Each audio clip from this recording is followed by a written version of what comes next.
Mr. President, I'm sure you and I and all the members of this body remember that night in late March. It was late at night. I remember standing in the back of the chamber to see one of the truly historic votes, and it was a unanimous vote of the United States Senate to pass the CARES Act. It was an amazing achievement to see the Senate and the Congress come together in that way with the White House, with the President, to help meet the needs of the American people. When we passed that bill back in March, September seemed a long way away. We thought we had provided enough aid for small businesses. It turns out we didn't.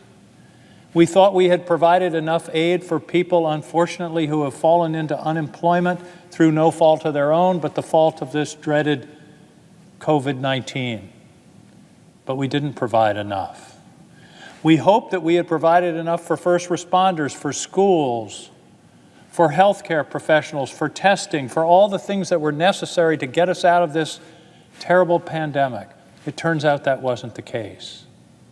And here we are in September, facing a renewed version of this virus that's now spreading in parts of the country that weren't affected back in March. And I want to address, number one, that we must do something. We have to respond to the needs of the American people just as we did in March. And I don't understand, Mr. President, why this time it seems to be a partisan issue. Why this time we can't have the same spirit that we had then of negotiation, of give and take, of compromise, to reach a bill which all realize now was a really significant accomplishment. But for some reason now, it just seems to be much harder. And I understand the concern about the debt and the deficit. I used to be a governor. I know about balancing budgets. States have to balance their budgets. But now is not the time. If we don't take further action to shore up the economy and protect the people that are being impacted by this, the fiscal cost in the long run will be worse. The revival of the economy will take longer. The cost to the Treasury will be greater than what we are proposing to spend now. So I believe and hope that we are moving slowly toward some kind of agreement that will allow us to provide the support to the American people and the American economy that will make such a difference in how we're able to cope with this terrible disease over the next several months, at least through the end of the year. That's really the mission that's before us. The Democrats made a proposal back in May. They passed the HEROES Act of over $3 trillion. They have moved. The Speaker and the Minority Leader here have moved $1 trillion. They made a counteroffer a few weeks ago of about $2 trillion. The White House apparently over the last couple of days has said we're now talking about something at $1.5 to $2 trillion as a solution.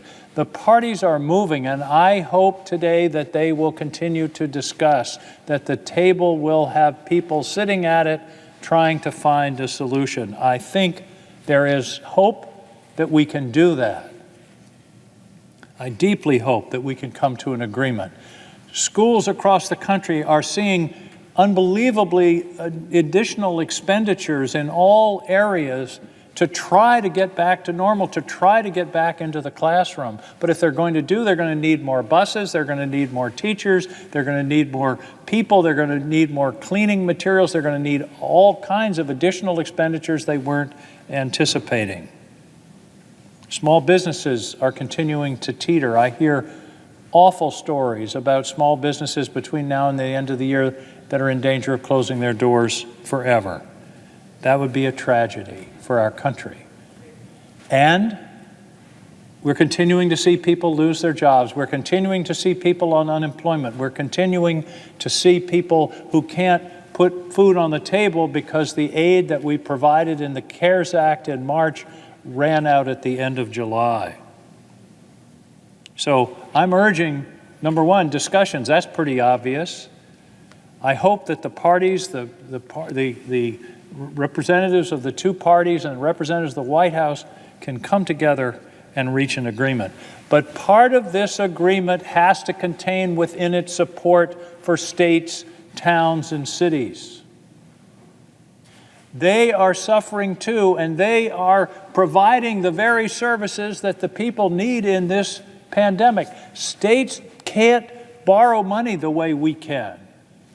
They have to balance their budget on a year-to-year basis, and if they're being clobbered by the effect of this disease, not only in expenditures but in loss of revenues, they only have two choices. I've been there. They only have two choices. One is drastic cuts, and the other is raising taxes, neither of which is an acceptable alternative in the midst of a recession, neither of which makes any sense for the American people. They have to either cut or raise taxes. Those aren't good options.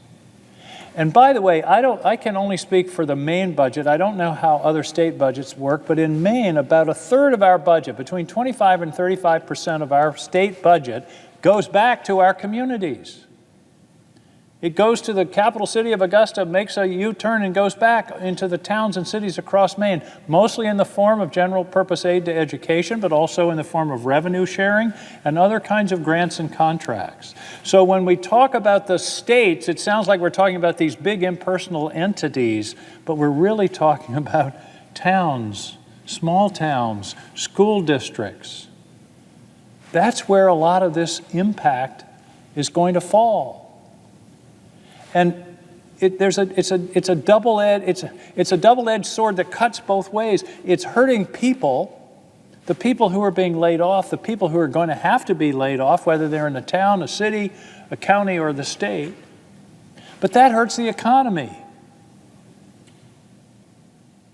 Those people are people that are buying things in the stores. They're going to restaurants. They're going to grocery stores. They're going to places to buy clothes. And if they can't do that, then the entire economy is pulled down. The estimates are if we don't help the states and the cities and towns in this situation, it's going to hit GDP by 2 to 3%. That's huge.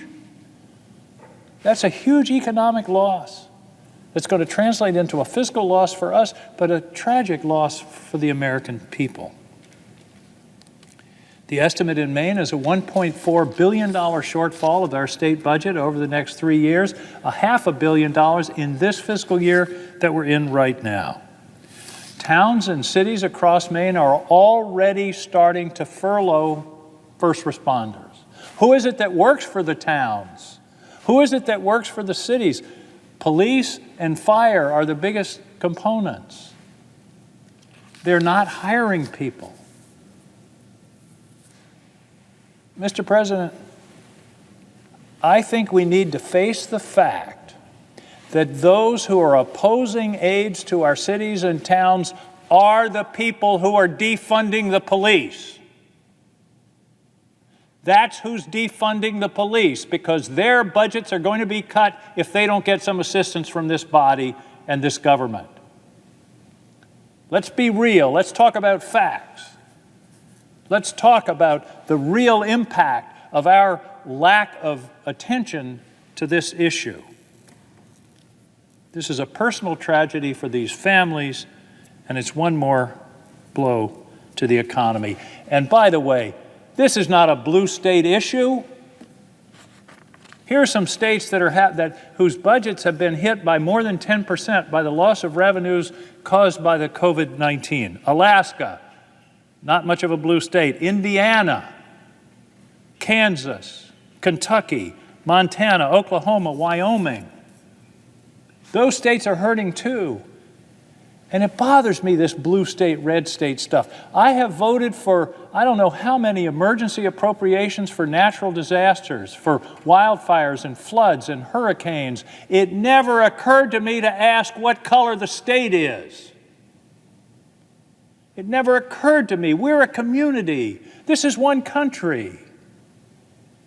I don't ask how Florida voted if there's a hurricane that strikes that state, or Georgia or Alabama, which is being hit right now. If they need help, we should provide it. But what we're seeing now is a slow-motion fiscal hurricane that's hitting many, if not all, of the states of the United States. And we should come together and help them. And this business about, well, we don't want to bail out somebody's pension program. Look, this is an easy calculation. The Treasury Department is capable of making the calculation. What were your revenues last year? What were your projections before COVID? What's the difference? That's what we're talking about. And make no mistake, we're talking about real, concrete, on-the-ground losses of jobs and losses of the services that those jobs provide. Whether it's public health workers, first responders, firefighters, police, yes, police. That's who's being impacted here. And it's us as citizens who are the customers of those services, who need the protection, who need the services that they provide. That's who's being hurt. So, Mr. President, I hope that we can come to an agreement and that we can get over this nonsense that this is somehow a blue state, red state thing, and that we're bailing out states that weren't prudent. I'm tired of hearing that. We're talking about people's lives here. We're talking about the protection of public services. We're talking about teaching our kids.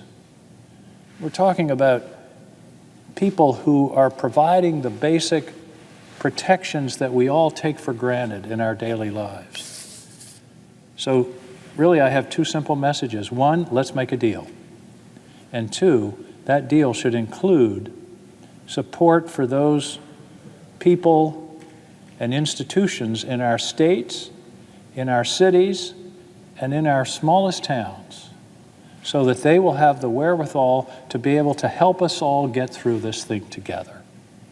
That's what this is all about. And those are the people on the ground who are helping us to get through this together. Mr. President, we can do this. We proved in March we can do it. I think we must and can and will do it again. Thank you, Mr. President. I yield the floor.